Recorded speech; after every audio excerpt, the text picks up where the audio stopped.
لیکن اسلام کی دشمن قوتیں یکجا ہو رہی تھیں۔ طائف ایک مقام ہے جو مکہ معظمہ سے چند میل دور ہے۔ جنوری 630 شوال 58 کی ایک رات وہاں جشن کا سماں تھا۔ فضا شراب کی بو سے بوجھل اور رات مخمور تھی۔ رقص کے لیے طائف کے ارد گرد کے علاقے کی چنی ہوئی ناچنے والیاں آئی ہوئی تھیں۔ ان کے رقص اور حسن نے مہمانوں کو مدہوش کر دیا تھا۔ مہمان مکہ کے شمال مشرقی علاقے کے مشہور جنگجو قبیلے حوازن کے سرکردہ افراد تھے۔ ان کے میزبان طائف اور گرد و نواح میں پھیلے ہوئے قبیلہ ثقیف کے سردار تھے، جنہوں نے اپنے مہمانوں پر اپنی امارت اور فیاضی اور کشادہ ظرفی کا رعب جمانے کے لیے اتنی شاہانہ ضیافت اور اتنے شاندار جشن کا اہتمام کیا تھا۔ دو لڑکیاں رقص کے کمال دکھا رہی تھیں کہ میزبان قبیلے کا سردار مالک بن عوف اٹھ کھڑا ہوا۔ اس نے تالی بجائی، ساز خاموش ہو گئے، ناچنے والیاں بت بن گئیں اور ان کی نظریں مالک بن عوف پر جم گئیں۔ مہمانوں پر سناٹا طاری ہو گیا۔ ایسے لگتا تھا جیسے رات کے گزرتے لمحوں کا قافلہ رک گیا ہو۔ ہر کوئی مالک بن عوف کی طرف دیکھ رہا تھا۔ مالک بن عوف کی عمر 30 سال تھی۔ رقص اور مے نوشی کی محفلوں میں وہ عیاش شہزادہ تھا، لیکن میدان جنگ میں وہ آگ کا بگولا تھا۔ وہ صرف تیغ زنی، تیر اندازی اور گھڑ سواری میں ہی مہارت نہیں رکھتا تھا، بلکہ وہ فن حرب و ضرب کا بھی ماہر تھا۔ انہی اوصاف کی بدولت وہ قبیلے کا سالار تھا۔ جنگ کے معاملے میں وہ انتہا پسند تھا۔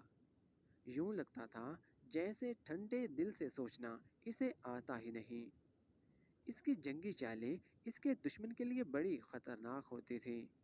قبیلہ قریش میں جو حیثیت اس وقت خالد رضی اللہ عنہ کو حاصل تھی، ویسا ہی دبدبہ مالک بن عوف کا اپنے قبیلے پر تھا۔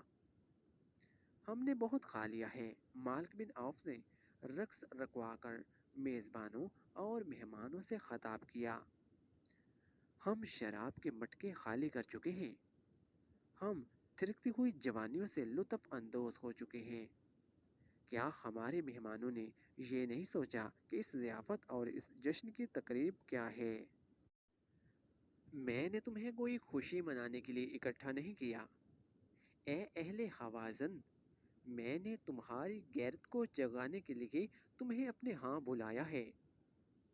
حوازن کی غیرت سوئی کب تھی، مالک بن عوف؟ قبیلہ حوازن کے ایک سردار نے کہا۔ بتا، ہماری غیرت کو کس نے للکارا ہے؟ مسلمانوں نے، مالک بن عوف نے کہا۔ محمد نے۔ کیا تم محمد کو نہیں جانتے؟ کیا تم بھول گئے ہو اس محمد کو جو اپنے چند ایک ساتھیوں کے ساتھ مکہ سے بھاگ کر یثرب یعنی مدینہ چلا گیا تھا؟ جانتے ہیں، دو تین آوازیں اٹھیں۔ اچھی طرح جانتے ہیں، وہ اپنے آپ کو خدا کا نبی کہتا ہے، ہم اسے نبی نہیں مانتے۔ ایک اور آواز اٹھی۔ اگر کوئی نبی ہوتا تو ہم میں سے ہوتا، جو اہل ثقیف ہیں، حوازن کے قبیلے سے ہوتا۔ وہ نبی ہے یا نہیں؟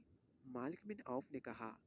میں تمہیں یہ بتانا چاہتا ہوں کہ جس مکہ سے محمد بھاگا تھا، اس مکہ کا اب وہ حاکم ہے۔ مکہ میں اس کا حکم چلتا ہے اور اس کی جنگی طاقت بڑھتی جا رہی ہے۔ قبیلہ قریش اس کے آگے ہتھیار ڈال چکا ہے اور اس کے مذہب کو قبول کرتا چلا جا رہا ہے۔ ابو سفیان، اکرمہ اور صفوان جیسے جابر جنگجو محمد کا مذہب قبول کر چکے ہیں۔ خالد بن ولید نے پہلے ہی یہ نیا عقیدہ قبول کر لیا تھا۔ مسلمانوں نے مکہ میں تمام بت توڑ ڈالے ہیں۔ اہل قریش کو اپنی غیرت اور اپنے مذہب کا پاس ہوتا تو وہ اپنی تلواریں اپنی پیٹھوں میں گھونپ لیتے، کسی اور نے کہا۔ اب ستاروں سے بھرا ہوا آسمان یہ دیکھے گا کہ حوازن اور ثقیف کو اپنی غیرت کا کتنا پاس ہے۔ مالک بن عوف نے کہا۔ کیا تو چاہتا ہے کہ ہم میں سے کوئی محمد کو قتل کر دے؟ قبیلہ خوازن کے ایک سردار نے کہا، اگر تو یہی کہنا چاہتا ہے تو یہ کام میرے سپرد کر۔ اب محمد کو قتل کر دینے سے کچھ حاصل نہیں ہوگا۔ مالک بن عوف نے کہا، اسے قتل کر دو گے تو اس کے پیروکار اسے اپنے دلوں میں زندہ رکھیں گے۔ ان کی تعداد اتنی زیادہ ہو گئی ہے کہ اب ایک آدمی کے قتل سے وہ اس راستے سے نہیں ہٹیں گے جس پر انہیں ڈال دیا گیا ہے۔ کہتے ہیں محمد کے ہاتھ میں کوئی جادو آ گیا ہے۔ حوازن کی ایک سردار نے کہا، وہ جس پر نگاہ ڈالتا ہے وہ اس کا مطیع ہو جاتا ہے، لیکن جہاں تلوار چلتی ہے وہاں کوئی جادو نہیں چل سکتا۔ حوازن قبیلے کے ایک اور سردار نے اپنی تلوار کے دستے پر ہاتھ رکھ کر کہا، مالک آگے بول، تو کیا کہتا ہے؟ ہم تیرے ساتھ ہیں۔ میں کہنا یہ چاہتا ہوں کہ ہم نے محمد کے اسلام کو نہ روکا تو یہ سیلاب کی طرح بڑھتا ہوا ہم سب کو بہا لے جائے گا۔ مالک بن عوف نے کہا، نہ حوازن رہیں گے نہ ثقیف کا وجود ہوگا۔ قبیلہ قریش کو محکوم بنانے والوں کو ہم مکہ کے اندر ہی ختم کر دیں گے۔ کیا تم محکوم بن جانے کا مطلب سمجھتے ہو؟ مالک بن عوف نے سب کی طرف دیکھا اور بولا، اگر نہیں سمجھتے تو میں تمہیں بتاتا ہوں۔ اس نے پیچھے دیکھا۔ مالک بن عوف کے پیچھے مہمانوں میں ایک معمر سفید ریش بیٹھا تھا۔ اس کا رنگ دوسروں کی نسبت صاف اور سفیدی مائل تھا۔ وہ ضعیف اتنا تھا کہ اس کا سر ہلتا تھا اور کمر میں ہلکا سا خم تھا۔ اس کے ہاتھ میں اپنے قد جتنا لمبا عصا تھا۔ کندھوں سے ٹخنوں تک چگا بتاتا تھا کہ وہ کوئی عالم یا مذہبی پیشوا ہے۔ مالک بن عوف کے اشارے پر وہ اٹھا اور مالک کے پاس آ گیا۔ تم پر اس کی رحمت ہو جس نے تمہیں پیدا کیا ہے، بوڑھے نے کہا، اور وہ دیوتا تمہارے بچوں کے محافظ ہوں جن کی تم پوجا کرتے ہو۔ تم محکومی اور غلامی کا مطلب نہیں سمجھتے تو مجھ سے پوچھو۔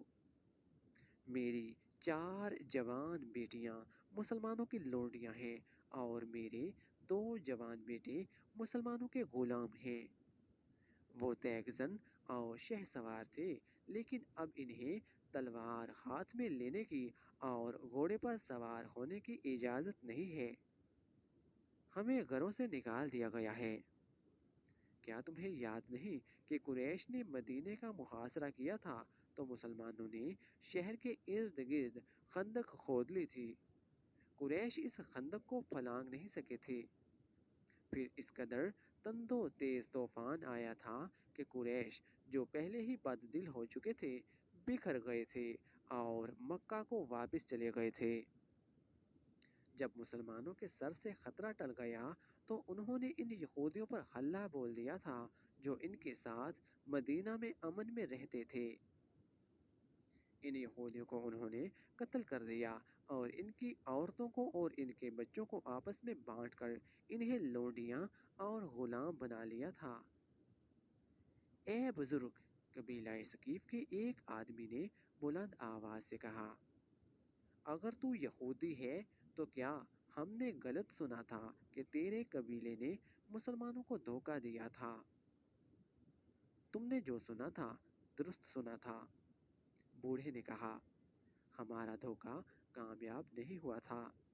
ہم مسلمانوں کی پیٹھ میں خنجر اتارنا چاہتے تھے لیکن قریش پیٹھ دکھا گئے۔ مسلمانوں کو دھوکہ دے کر کمزور کرنا ہمارا فرض تھا لیکن مسلمانوں کی تلواروں نے ہمیں کمزور کر دیا۔ تو جو بنی اسرائیل سے ہے، کیا ہمیں اکسانے آیا ہے کہ ہم مسلمانوں سے تیرے قبیلے کے خون کا انتقام لیں؟ ثقیف کے قبیلے سے ایک سردار نے پوچھا۔ ایک اور ضعیف الامر اٹھ کھڑا ہوا۔ اس کا نام درید بن سمعہ تھا۔ اس کا نام تاریخ میں تو ملتا ہے لیکن یہ پتہ نہیں ملتا کہ وہ قبیلہ خوازن سے تھا یا قبیلہ ثقیف سے۔ خاموش رہو۔ درید بن سما نے غرش کر کہا، ہم بنی اسرائیل کے خون کا انتقام نہیں لیں گے۔ کیا تم ابھی تک شک میں ہو؟ کیا تم ابھی تک نہیں سمجھے کہ ہم نے مسلمانوں پر حملہ کر کے ان کا خون اپنی تلواروں کو نہ پلایا اور ان کے زخمیوں کو گھوڑے تلے نہ روندا تو وہ ہمیں بھی قتل کر کے تمہاری بیٹیوں کو، تمہاری بہنوں کو اور تمہاری بیویوں کو اپنی لونڈیاں اور ہمارے بچوں کو اپنا غلام بنا لیں گے۔ اس سے پہلے کہ ان کے گھوڑے طائف کی گلیوں میں ہنہنائیں، کیا یہ اچھا نہیں ہوگا کہ ہمارے گھوڑے ان کی لاشوں کو مکہ کی گلیوں میں کچلتے پھریں؟ مالک بن عوف نے جوش سے لرزتی ہوئی آواز میں کہا، بنی اسرائیل کا یہ بزرگ ہماری پناہ میں آیا ہے۔ اس نے اپنے قبیلے کا جو انجام بتایا ہے، میں تمہیں اس انجام سے بچانا چاہتا ہوں۔